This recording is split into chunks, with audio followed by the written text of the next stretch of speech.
right. I'll now hand over to our chair today, Rob McGurk, to take over the rest of the meeting. Okay, Rob.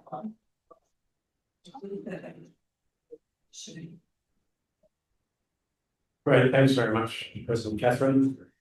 Well, it gives me great pleasure today to introduce our guest speaker, Andrew Laidlaw.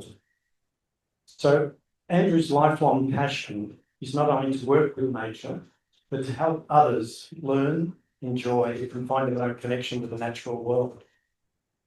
And he's been doing this for us Melburnians for over 28 years as a landscape architect at the Royal Botanical Gardens. He's designed and developed many different areas of the gardens, some of which he's going to talk about here today. And in 2020, he completed the current master plan for the gardens for the next 20 years. Andrew has taught landscape design at the University of Melbourne. He's been a regular presenter on ABC 774 and a regular guest on Garden Australia. He's also won numerous awards for his design and work, the Victorian Landscape of the Year, gold medals for the Melbourne International Flower and Garden Show. And he's worked with the Rotary Council to design and install 2 award-winning theme on country gardens. But as well as all of that work, Andrew is one of the founding directors of an organisation, Global Gardens of Peace, which builds gardens for vulnerable communities. And he will also be talking about this. Global Gardens of Peace was making significant progress in recent years towards building a children's garden in the Gaza Strip. That was a pretty amazing and very ambitious venture that was progressing really well, but obviously with the recent events that has now been prevented. So one of my guests here today, who's already been introduced, is Bernie McInerney, and he's also one of the directors of Global Gardens of Peace, been involved in several of their projects. So I've known Andrew for many years, as I was involved in the early days of Global Gardens of Peace, and he kindly agreed to provide pro bono advice and support for the Peace Bells project. And I must say his ongoing advice and support was absolutely invaluable. As we were talking earlier on about how difficult it is to navigate the City of Melbourne, the council, and he knew all the difficulties, but he helped us by providing us with content, which Jim Shark, who was a guest today, he hasn't made it. Also someone who's helps with signs, but he's always there to help us and support us. And our application is still currently under consideration to make bells permanent, and he's supporter of that goes the way he supports. So he's been great support for that project, and we've appreciated it.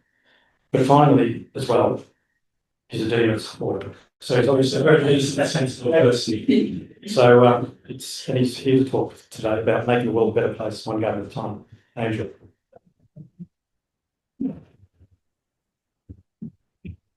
Thank you, Rob. It'd be working now. Give it a go.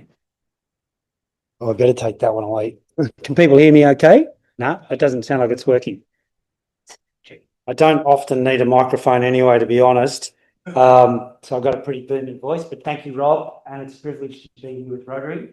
And I've actually, over the years, through my daughter going to Denmark as a Rotary exchange student, and then more recently with our Global Gardens of Peace work, Rotary has been very supportive to us. And in fact, the garden we finished just in Thornbury in 2024 or 2023, Rotary were a really good partner with us in delivering a garden to a vulnerable community with Urella. So, but look, today I'm going to talk a little bit about my role at the Botanic Gardens, and then I'm going to talk about what we do at Global Gardens of Peace. So, you know, again, have I just lost volume? Oh, okay, seems to be coming and going a bit. But look, I've been very involved at the Botanic Gardens for 27 or 28 years, and it's been an absolute joy to be able to be involved in a garden like this.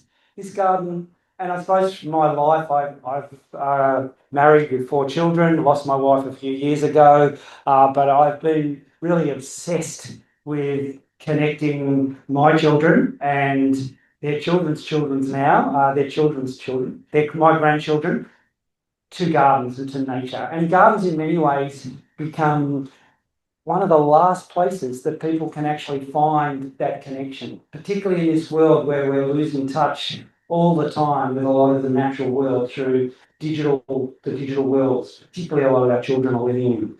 The other thing, from my point of view, I'm always drawn to wild landscapes because I believe that's where our true connection is sometimes still found. So in the time I'm not working in the Botanic Gardens, I'm often looking for those sorts of experiences, and they're still out there, which is very important. But we are a world in crisis, and particularly here in Australia, climate changing. But we are experiencing a big change at the moment. Floods, fires, temperature increase. What's it again? Temperature increase are all things which actually are in our face at the moment. And with my work at the Botanic Gardens, we're not questioning the science. We actually are working with it, and we're looking at ways that that garden is going to continually give to the people of Melbourne and be part of this mitigation, which is kind of working with that climate that is, we're expecting to be 4 to 5 degrees hotter in the next 100 years.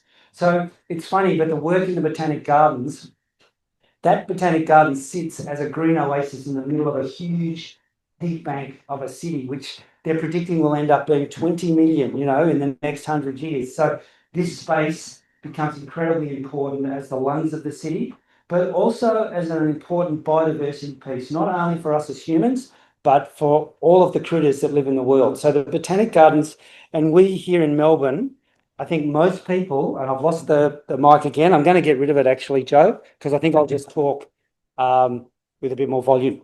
Can everybody hear me if I throw that voice a bit? Yeah, okay. So, and the other thing that's really exciting at the moment is that the science is there. The science is now telling us that just 40 seconds of exposure to green space can actually change your life. It can actually improve your day. So, and they've done the work to say that, things like greater learning outcomes, less domestic violence, better health outcomes, all are about exposure to green space. In fact, doctors are prescribing green space as a prescription. So, rather than take drugs or, put yourself on a machine, they're actually also including spend so many hours a week in green space. And the science actually shows you that if you're sitting in green space, there's a whole lot of things going on here that you don't see, which are actually improving your health. So the science is there. For a lot of us gardeners, we don't need that proof. I'm going to go without the mic, Joe. Yeah. We don't need that proof, but because of the science, we're actually finding that we're actually attracting more funding for green infrastructure. And can I tell you a little story? The state government 4 or 5 years ago invested $90 million in health and wellbeing centres around Victoria, and not 1 cent was spent on green space. You go into a hospital and they're spending millions of dollars, and I'm not criticising hospitals because of the budget problems they have, but they invest nothing into green space. And the green space outcomes, with the science is showing, you can get amazing results by spending such a small amount on what some of those outcomes can be. And some of the work Global Gardens of Peace are doing is actually trying to get into some of those institutions and build gardens that are loved, that are cared for, and that actually connect to people and help their health and well-being. But we'll go back to the Botanic Gardens. So it is an amazing, can everybody see that okay? So it's 86 acres. It was set down by Charles de Trobe in 1846. And it is a colonial construct. So while it's over 175 years old, there's a deeper history. And I would like to acknowledge today that we are working and living and giving this talk on Wurundjeri country. And in the Botanic Gardens, one of my major challenges at the moment is to actually work with the Wurundjeri people and actually start to explore the deeper history of that place. Because it's a colonial construct, it means that it's very much about growing plants, showing people about plants, and it's an adult language. It was designed, originally to explore plants we could grow in this environment to actually try and create commercial crops out of it. It's changed, but really before that, and for 50,000 years, it's been an incredibly important swamp and hunting ground for the Wurundjeri and the Bunurong people. So I would like to acknowledge the elders, past, present, and into the future of the lands that we all live on. And anybody that's gardening, we are changing and shaping country. And the other thing I'd like to bring here is that the Botanic Gardens, while it's a colonial construct, we have actually been caring for country for 175 years as well. So there is actually quite a lot of connection to what the Wurundjeri people were doing. And when we talk about being on country is an amazing, I think, a very beautiful way of thinking about our lives and our work, because it's not just about thinking about yourself. It's actually about thinking about where you live, the connectivity to all of the other things that you share in that environment. And I'd like to think the Botanic Gardens is an incredibly rich, biodiverse place. And it's not only for the people to visit, it's for all those animals and bugs and invertebrates to actually live and have a healthy life as well. And when we build landscapes around people that are actually not just about people, and they're not about the pretense of showing off what they've got or own, you're actually feeling much better in those spaces. And the connection to nature happens in those spaces, like it happens in wild landscapes. So if you're sitting in a landscape that isn't pretentious, in other words, it's got grasses, it's got ground covers, it might even be a little bit unkept, but it's actually got that piece which is about everything, not about just us humans. And being on country was very much about that concept. So this is beautiful Dan and Ben, who are Indigenous people, men that actually do a lot of the welcome and acknowledgement to country in the Botanic Gardens. And the Botanic Gardens has been offering an acknowledgement of country for over 20 years. And it's still a place that I think a lot of tourists can come to actually start to connect with that deeper history. And Melbourne doesn't do this very well. We have an invisible connection to a lot of our deeper history. And I think that's changing, and it's exciting that we're in a place that's changing. So the Botanic Gardens set up in 1846, Charles La Trobe, and again, it started as a collection of plants. Von Mueller arrives, and that collection of plants goes next level, because Von Mueller is this amazing scientist. He's collecting plants from all around the world. He's discovering a whole lot of plants in and around Australia, and he's growing them all in the Botanic Gardens. But he doesn't care what the place looks like. So he gets sacked in 1870, and William Guilfoyle arrives. And William Guilfoyle comes from Sydney. His father was an Englishman, garden designer, and he comes and designs this garden in a really beautiful way. He designs it so that it's a garden that all sticks together. It's like one garden. And you go into many botanic gardens around the world, they are designed from the plants up. So you go to the Camellia collection, and then you might go to the Arid collection. And so there was no overall design. But what William Guilfoyle did, he designed that garden as one garden. So all of those spaces interconnect, all of those pathways interconnect. And then the plant collections have to fit within that design. And that is a masterstroke. And he built and designed that garden over 30 years, which is, again, quite extraordinary. He held that vision and created this garden. Weirdly, he wanted that garden to look like an English landscape, sitting right here in the middle of a harsh Australian landscape. So we love what he did, but actually to keep it going is quite a challenge. So with climate change and with the temperature rising, we are wanting to actually maintain the beauty of that garden, which looks like an English landscape, but we're actually changing that garden as we all sleep. We are changing the plants in that garden without anybody knowing it. So all the trees, as they reach their maturity or need to be replaced, we're replacing them with trees that come from Mexico, from South America, from warmer climates.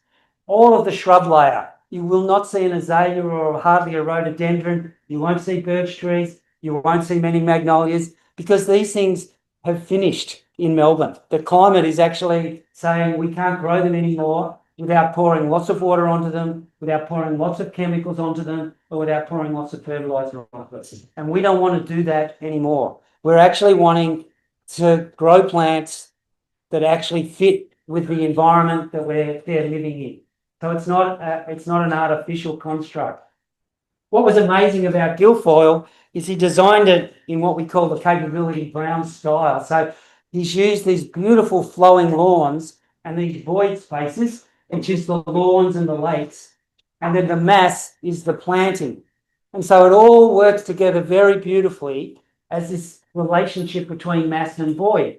And this theatre where you walk through a mass and then it opens up into a beautiful view. And it's a series of those spaces, and you just ebb and flow through the Botanic Gardens, and it's incredibly beautiful. But it doesn't mean you have to grow azaleas, rhododendrons, and magnolias. We can maintain and hold that design, but by using a whole different type of plant material. And we call this process landscape succession. And that landscape succession is where we are transitioning that landscape slowly over time into a much more resilient garden. And I'm really pleased to say that we've been at this for the last 10 or so years, and most people wouldn't even know it's happening.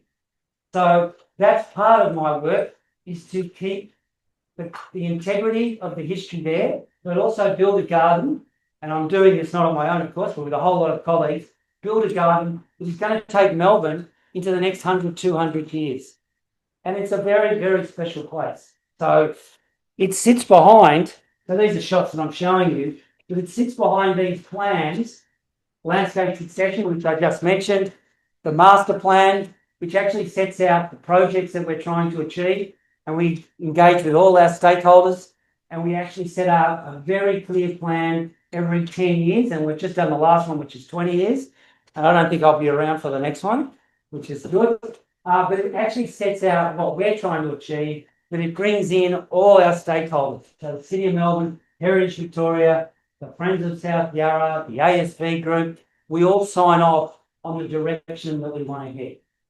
And a lot of people may think that that garden doesn't change, but actually over the last 20 or 30 years, this garden has changed enormously. And we would like to think that it's changed without affecting that integrity, that historical integrity. So what we've really focused on over the last 20 odd years is trying to change people's experience and trying to also create a garden that appeals to a different demographic. And this has included things like the Children's Garden, Guilfoyle's Volcano, the Fern Gully, and we've invested heavily into these projects, which is now changing the experience. So it's less of an adult language space where you come in and you walk around and you learn about the gardens. We are now really wanting to switch people in to having immersive experiences. So actually creating places where people come and stay and experience the health and well-being benefits that a garden can provide. So I'm just going to show you, I keep walking into the zone. Again, I'm going to just turn that off. If I can just move that, thanks. Joe, I think everyone's hearing me okay, aren't they? Yeah. So 20 years ago, I was able to design the Children's Garden, and this was a different experience, and it was quite courageous of the board to do this, but this was a garden that actually was a nature-based garden. It was a garden where children would come in and just come into a place with their own imagination. So there's no toys in here. There's no playground. This is basically plants doing all the work. But what it does, it connects to children's imagination. And we realised that we didn't have to create a garden with lots of bits and pieces. And I went to America and Europe, and I was kind of quite appalled by what was going on in America in children's gardens, because you walked into a children's garden that they'd spent $4 million on, and they had little trains running around and they had plastic plants that could pull apart. But it was obviously designed by an adult in their heads. But when we realised we step back from that and you create something that is very open and unprescribed, the children then choose their own adventure. All you've got to do is create a place of history and excitement. So the Children's Garden's been an absolute joy.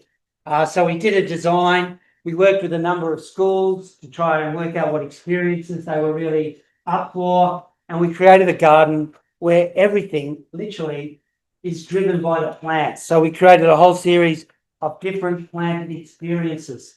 Water plays a role here. This was pretty well the day the garden opened. But this garden is now 20 years old, and we get 330,000 children a year coming into this garden and actually just experiencing nature play. And the idea that sits behind that is that these children love this space. They love coming to this space. And so as adults, they start to develop a connection to that landscape. So that when they're adults, they're starting to think about perhaps better decisions when it comes to the environment. So this isn't a quick you don't get quick results from a space like this. You invest over $1 million.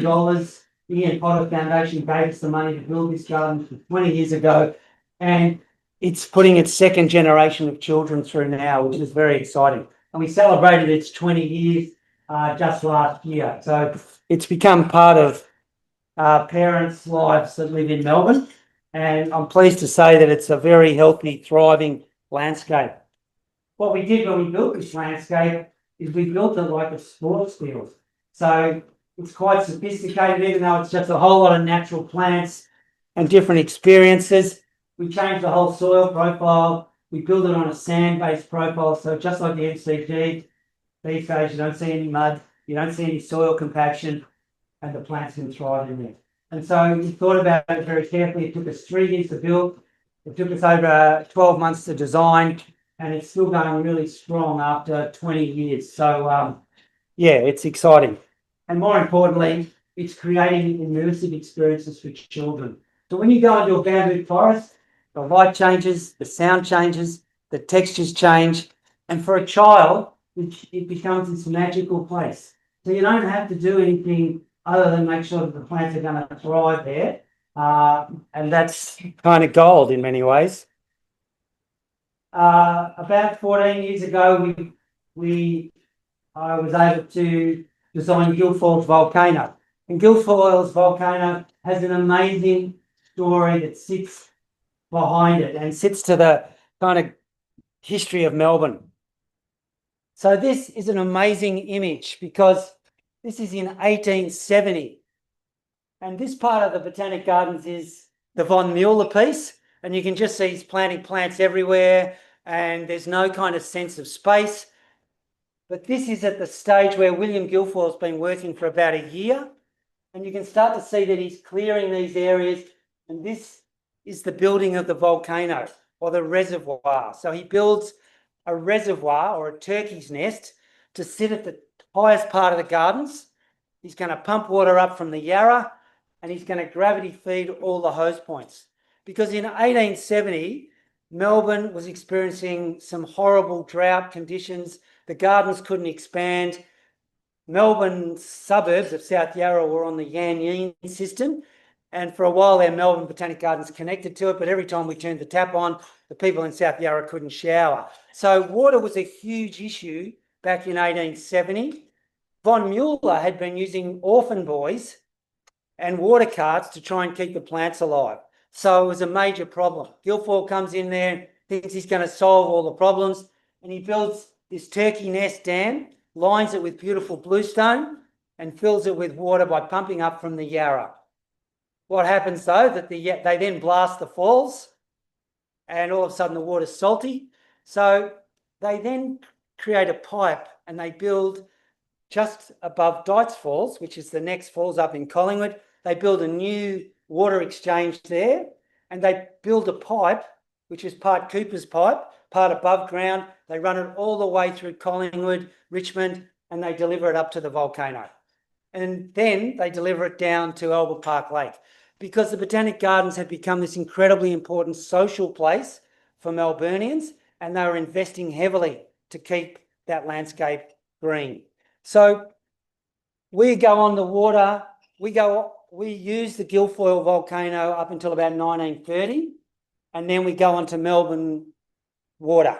So from 1930, the volcano gets locked up and it looks like this. Nobody can actually even see it. It's just a body of water. The gardeners occasionally go in there and fish, but it just becomes this secret part of the Botanic Gardens that nobody knows about except the people living up in that flat on the top of Anderson Street. So we get $1 million from the Myer Foundation and they allow us to redesign and rebuild what we now call Guilfoyle's volcano.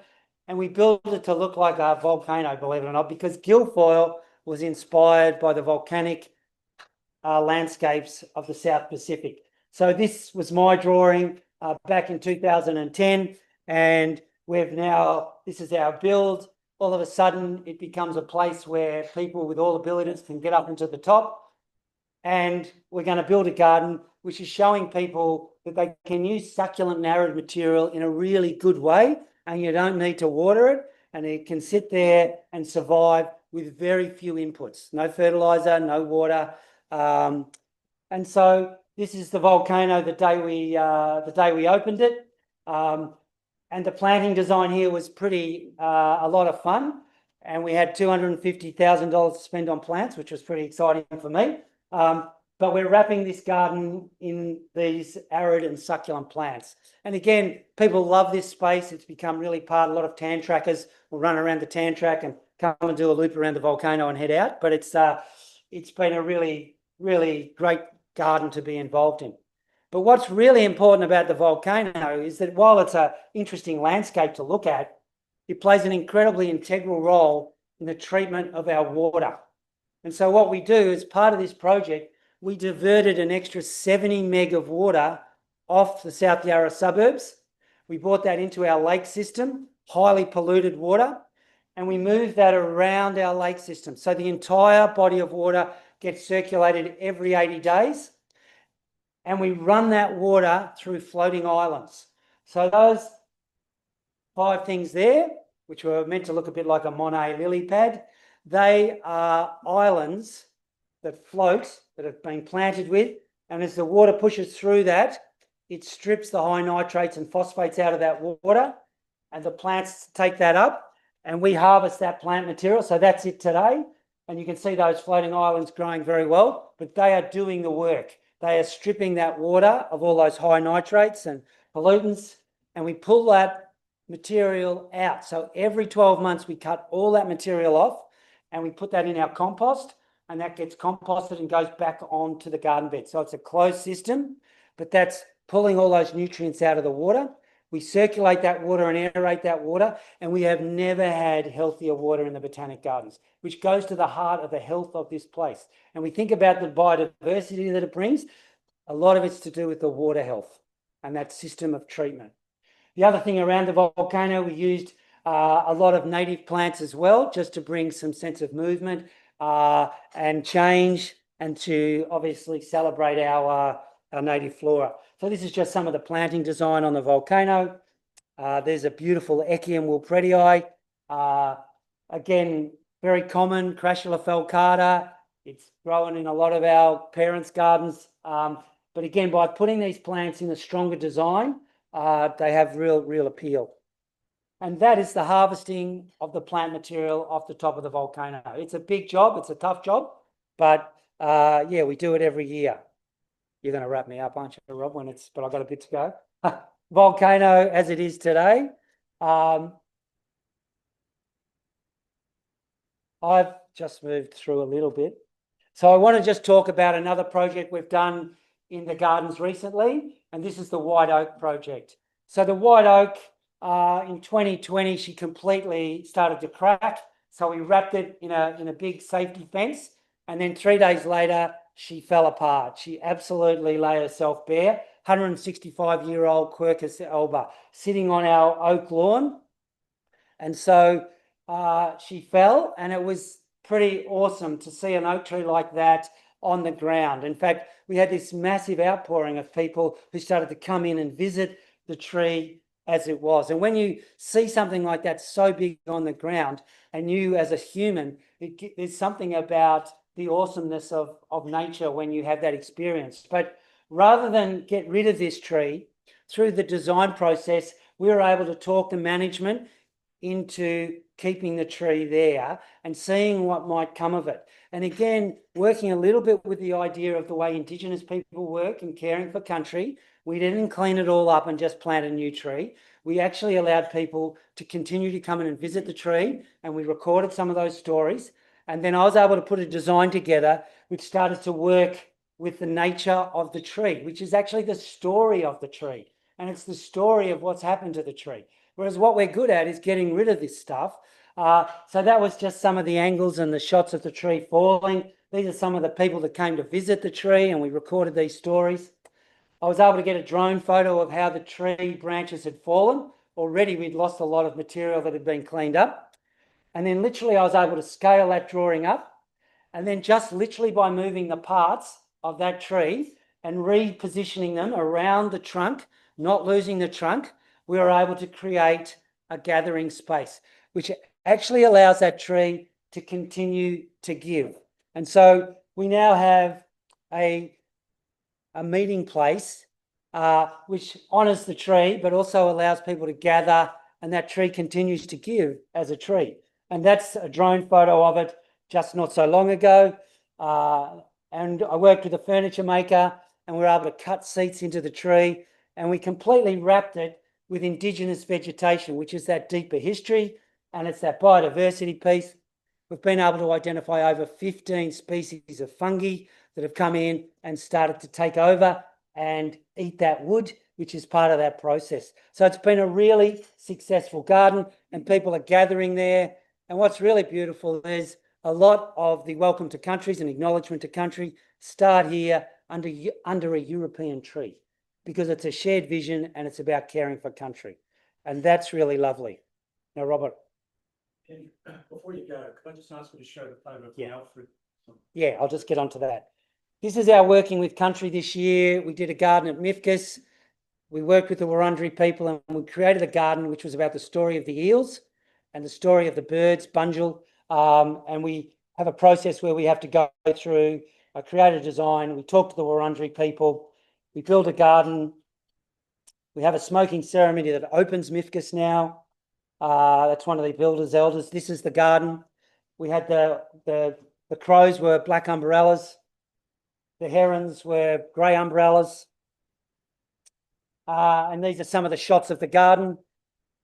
And this is the story of the eels. 60,000 years, the eels have been moving through the wetlands and back out to sea. And we're in eel season at the moment. So that was appropriate. I'm just going to quickly go through Global Gardens. Global Gardens started with Moira Kelly here, who was trying to get children out of Gaza to heal them and to bring them back to Melbourne. She approached myself and a couple of others because of the children's garden in Melbourne. So we took on this project of building a children's garden in the Gaza Strip. And I've been lucky enough to visit Gaza 2 or 3 times.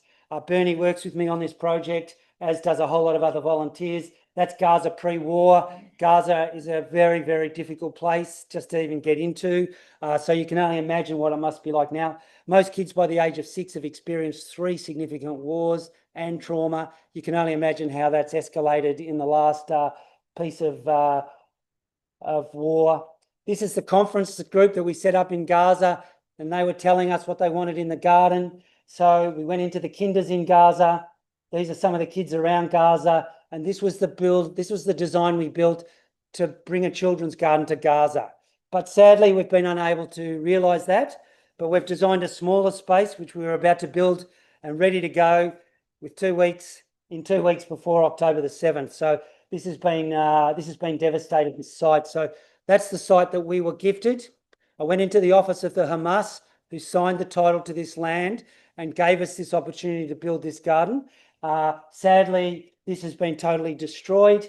We're still talking to Gaza. We're still trying to, we've converted some of our money to humanitarian aid. We've raised $500,000 to build this garden. And we're about to give some more money for children's psychological help, which is what they think is useful. Because we couldn't build Gaza, Global Gardens of Peace started to realise that there are people here in Melbourne, vulnerable communities in Melbourne. This is the vast community which Rotary helped us with in getting some funding. These people sit inside most of their life. We built a green room here. We worked with EGA and Bernie and myself, and we designed and built this garden. These are the clients. They're all in wheelchairs. They're all got breathing apparatuses. They can't spend more than about 10 minutes outside. So we built them a green room and a garden that will wrap them in plants and that needs to be looked after and loved. This is our planting day. This is the garden we did in the Alfred Psych Ward. That's the Alfred Psych Ward. These guys come in here and are in here for 12 months, can be as short as 3 months, and that's their experience outside. Yeah, it's outrageous, really. So we were able to get some money from a sister of someone that was in there, and we built 2 really lovely gardens. Bernie's team actually built these gardens, and these are these gardens today. And you go in there, and these people love these gardens, and these gardens are incredibly significant to their experience. And they're just green. you know, but it's just so important. So we are now working in Footscray. We're building a women's garden for Muslim women. And we've worked with the Salem Fest organisation, and we're building a garden in there for about 140,000. And we're also trying to build an Indigenous garden in Shepparton at the moment. So you can look us up, you can become more involved, but that's part of the work that we do. Thank you very much.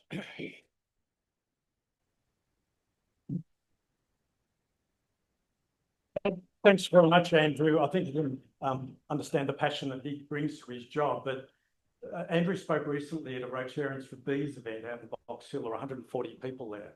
And he showed those pictures of the Alfred Hospital before and afterwards. And Costa was following him to speak. Costa was so emotional, he was almost crying, saying how important it is that money spent, there's 100 and something thousand, whereas, you know, millions of dollars on infrastructure, 100,000 on a garden, the benefits that can bring. He was incredibly emotional about it. It was amazing. So thank you, Andrew, for all those efforts. It's a brilliant job that you do. No time for questions, unfortunately. We've run a bit over and apologies for that. But we do have a presentation for you for some socks that you might need to wear shoes with. Thank you. Those are from one of our members, Phil Endersby's organisation, Wilderness Wear. So thanks very much today for Tony Bettini for his reflection, and Robert Fisher. And a reminder, next week we're here at number 35.